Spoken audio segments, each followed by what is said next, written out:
Dominus vobiscum. Sequentia Sancti Evangelii secundum Ioannem.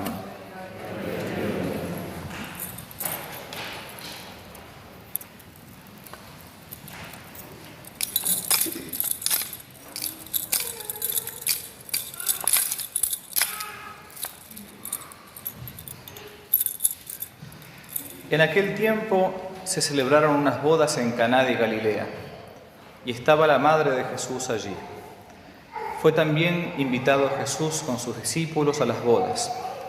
Y llegando a faltar el vino, la madre de Jesús le dice: «No tienen vino». Jesús le respondió: «Mujer, ¿qué nos va a ti y a mí? Aún no ha llegado mi hora». Dijo su madre a los que servían: «Haced todo cuanto él os dijere». Había allí 6 cántaros de piedra destinados a las purificaciones judaicas, cabiendo en cada uno 2 o 3 metretas.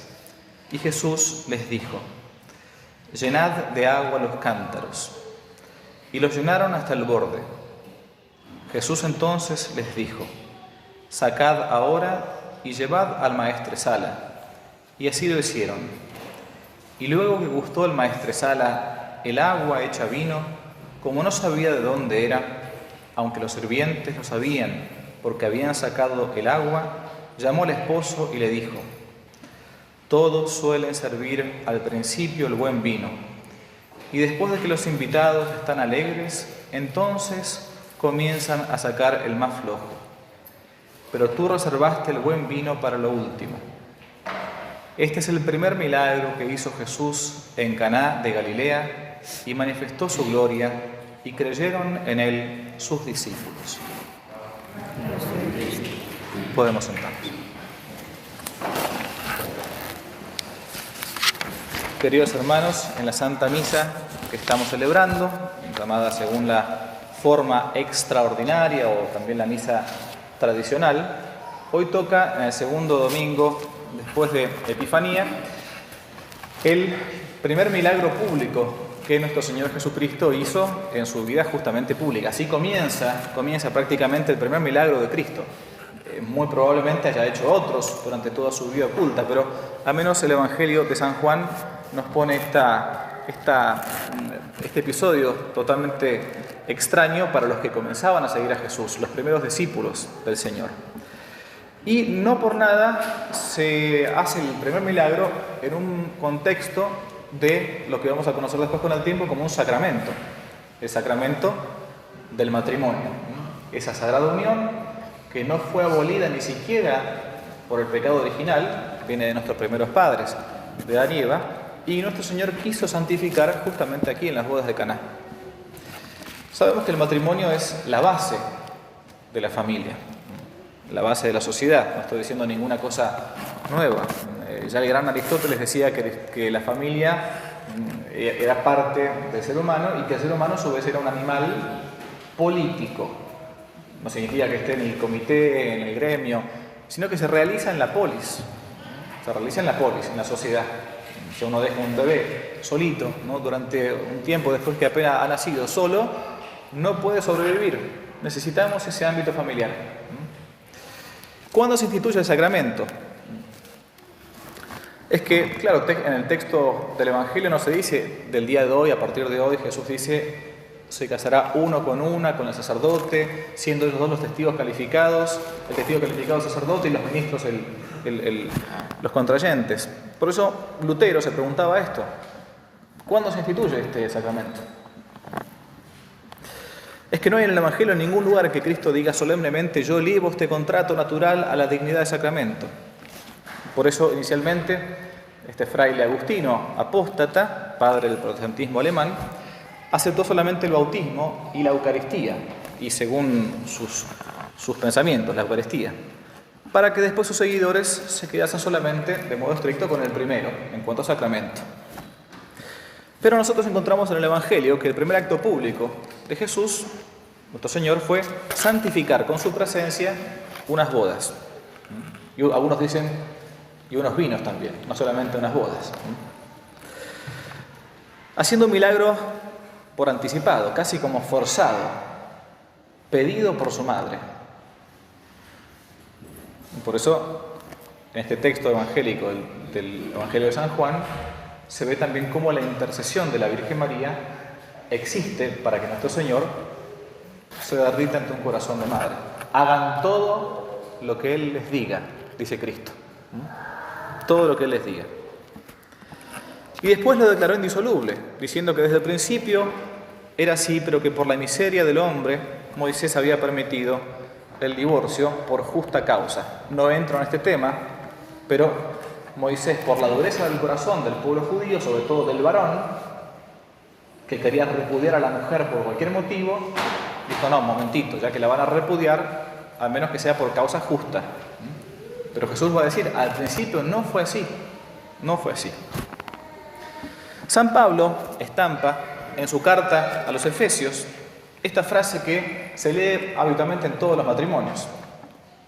Este es un sacramento grande, quiero decir, en Cristo y en la Iglesia, y no el de Cristo y de la Iglesia, como algunas malas traducciones ponen. Después de Cristo el matrimonio está tratado por la Iglesia como un sacramento. Ya en los primeros textos del cristianismo, por ejemplo, uno llamado la Didaché, que se leía incluso en la liturgia, en la Santa Misa, se leía también parte de estos textos como si fueran partes del Evangelio. Siglo I, en las cartas de San Ignacio Mártir, año 100, le escribe a un tal Policarpo, San Policarpo, obispo, cito, que no hagan matrimonios sin que los concerte el obispo, es decir, sin lo que llamamos las debidas disposiciones. Cuando uno se va a casar, hay ciertas disposiciones que varón y mujer tienen que tener. Los curas hacemos esto, era una cosa que se llama el expediente matrimonial, o deberíamos hacer esto. Es lo que habitualmente se conoce como el cursillo prematrimonial, que, por cierto, muchos son realmente patéticos, porque se habla poco y nada de lo que es el matrimonio. Con la mejor de las intenciones te lo puede dar una buena pareja, un buen matrimonio de gente ya grande. Yo quiero leer nada más lo que se lee en el expediente matrimonial y lo que acepta un varón y una mujer de cara a Dios. Esto se hace por separado, varón por un lado, la novia por el otro lado. Estas son las preguntas que la Iglesia le hace y que el otro tiene que responder por sí o por no. Primera, dice: ¿acepta que el matrimonio entre bautizados ha sido elevado por Cristo nuestro Señor a la dignidad de sacramento?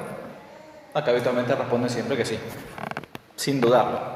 Segunda, ¿se casa por propia voluntad, libremente y por amor? Propia voluntad, no estar presionado. Por eso es que lo peor que uno le puede decir a alguien que, por ejemplo, antiguamente pasaba esto, que una mujer quedaba embarazada y rápidamente, cásense rápidamente por el escándalo.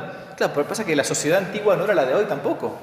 Capaz que una persona antiguamente podía aguantarse, podía bancarse por lo que implica la vida cristiana y la crucifixión del matrimonio, que es una gran crucifixión también. Bueno, no me enamoré, no estaba enamorada, no estaba segura, pero resulta que después aprendí a amarlo en el matrimonio. Pero hoy por hoy somos tan pero tan inmaduros que el peor consejo que uno le puede dar a alguien, si una chica quedó embarazada, lamentablemente, es que se casen. Es tremendo eso, porque probablemente después eso lleva a una ruptura. Más vale en todo caso que viva cristianamente. ¿Se encuentra presionado por alguna circunstancia personal apremiante, por sus familiares o por los familiares de la novia? Otra pregunta. ¿Se compromete a la fidelidad conyugal? Y acá ya empieza a ponerse más complicada la cosa. Porque hoy hay parejas de intercambio, se cree que el amor no es para toda la vida. Hasta acá siempre la gente responde que sí. Sí, padre, sí. Quiere su matrimonio para toda la vida, es decir, indisoluble, y rechaza el divorcio aún interiormente. Sabemos que a veces ha podido pasar que matrimonio cristiano finalmente que no funcionó, porque realmente no funcionó, no quedó otra que separarse. Bueno, recurren al divorcio por una cuestión puramente patrimonial, para dividir bienes, pero no con la intención de casarse de vuelta. Bueno, esto no es condenado por la Iglesia, pero sí la separación o el divorcio en vistas después de concretar una nueva unión. Acepta que uno de los fines del matrimonio es la procreación. Y acá cuando el cura pregunta esto, se lo digo yo, uno dice, por favor, que estén hablando, que estén respondiéndome en serio, que me estén respondiendo en serio. Acepta que uno de los fines del matrimonio es la procreación y está de acuerdo a no usar métodos antinaturales para evitar los embarazos. Y acá hay que explicar bien, porque si no la gente no entiende. DIU, píldoras anticonceptivas, preservativos, píldora al día después, vasectomía, hay que saber, nota a pie de página, porque si no, no te... Claro. ¿Por qué estoy diciendo esto? Porque si alguna de estas causales es mentira, ese matrimonio, y ahora lo digo como abogado más que como cura, es claramente posee al menos vicios de nulidad. Porque hay alguna cosa en el contrato matrimonial que no está siendo cumplida o no es verdadera. Por eso después se llamarán a testigos para preguntar, en el momento en que fulanito y fulanito se casaron, ¿era verdad que no querían tener nunca hijos? ¿O es verdad que querían no ser fieles? Sí, hay testigos, claramente se declara la nulidad. Eso es la nulidad, no que se rompió un matrimonio que antes existía. Se dice que nunca hubo matrimonio. Eso significa la nulidad. Como en un contrato civil, la nulidad del contrato implica que nunca hubo contrato. Se compromete a educar cristianamente a sus hijos. Se compromete a ayudar a su cónyuge en las diversas circunstancias de la vida, en la salud o en la enfermedad. Acepta a su novio o su novia el matrimonio sacramental como único e indisoluble, o tiene alguna reserva mental, por ejemplo, interiormente, al respecto. Infidelidad, divorcio. Cree que usted se casa con total libertad, sin presión alguna. Bueno, todo esto le pregunta el sacerdote al novio de la novia. Algo parecido le preguntan los testigos del matrimonio. Una pregunta. ¿Usted o su novia han padecido alguna vez, hoy por hoy hay que preguntarlo siempre, alguna enfermedad o desorden de tipo psicológico o psiquiátrico? Porque el mundo moderno nos vuelve locos. Entonces, esto puede ser también causal de nulidad. Bien. Cuando todas estas cosas se dan bien y los novios, aún habiendo peleado la gran pelea del noviazgo, que es la pureza, porque los novios no están tentados contra la paciencia, no están tentados contra la humildad, no están tentados contra la mansedumbre. El noviazgo católico, el noviazgo cristiano, en el noviazgo cristiano la gran tentación es la pureza. Quienes se han unido con el alma quieren unirse con el cuerpo, es lo más normal del mundo. Por eso la gran tentación y a su vez la gran pelea es justamente mantener la pureza y la gran prueba, a ver si realmente se aman para siempre. No es que mi novio no se aguanta, y si no se aguanta no se va a aguantar también después cuando te cases, te va a engañar enseguida. Y si no se aguanta, es que cree que es una necesidad natural. La necesidad natural es comer o beber o respirar. Si no, ¿qué hacen los viejitos? Cuando han llegado a 80 años, 90 años, matrimonio, y no tienen intimidad matrimonial. Se acabó el amor, se mueren. Se mueren por otra cosa, no por eso. Hay también tentaciones. Uno se va haciendo grande, se va haciendo viejo, y entonces agarrar lo que venga, lo que sea. Un típico error, sobre todo de las mujeres, pero sí, ahora este es así, pero yo con el tiempo lo voy a cambiar. Minga lo vas a cambiar. Peor, una vez que te agarró con el matrimonio, estás enganchado. Peor, es la típica tentación, con todo respeto, de la novia. No, que con el tiempo, este es así, pero... No, querida, si no enganchaste, ya, o no lo fuiste modificando ahora en el noviazgo, créeme, que el diablo sabe enganchar más por viejo que por diablo, que con el tiempo es peor. Porque te quedaste enganchada en el matrimonio. Por eso, casarse con alguien que no tenga sus mismos principios es un riesgo grandísimo, grandísimo. Salvo que sea una persona de muy buena voluntad que quiera ir poco a poco. Bueno, sí. No hace falta que uno me vaya a casar con San Francisco de Asís. Bueno, ojalá, o enganche un santo. Me voy a casar con, no sé, qué sé yo, con Santa Brígida. Pero por lo menos que tengan la base en común, por más que seamos unos pecadores miserables, saber que yo quiero ir al cielo. El noviazgo está para eso. ¿Con quién, contra quién quiero pasar yo toda mi vida?